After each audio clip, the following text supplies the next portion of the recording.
Knowledge is your wealth. The single most powerful asset we all have is our mind.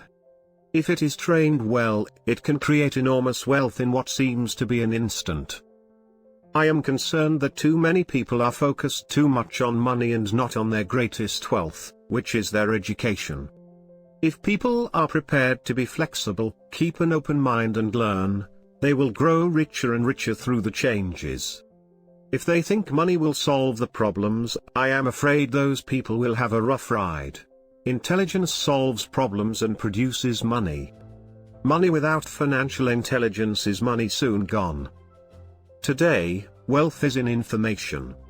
And the person who has the most timely information owns the wealth. It is not much different from a person who goes to the gym to exercise on a regular basis versus someone who sits on the couch watching television.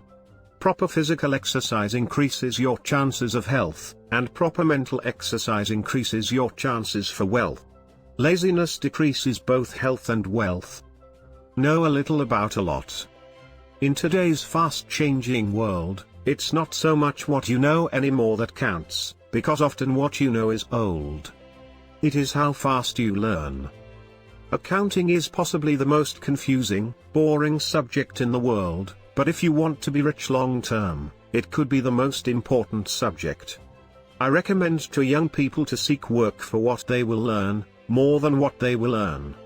Look down the road at what skills they want to acquire before choosing a specific profession and before getting trapped in the rat race. When you know you are ignorant in a subject, start educating yourself by finding an expert in the field or a book on the subject. Land was wealth 300 years ago. So the person who owned the land owned the wealth. Then, it was factories and production, and America rose to dominance. The industrialist owned the wealth. Today, it is information. And the person who has the most timely information owns the wealth. Rich don't work for money, they have money work for them. The poor and the middle class work for money. The rich have money work for them.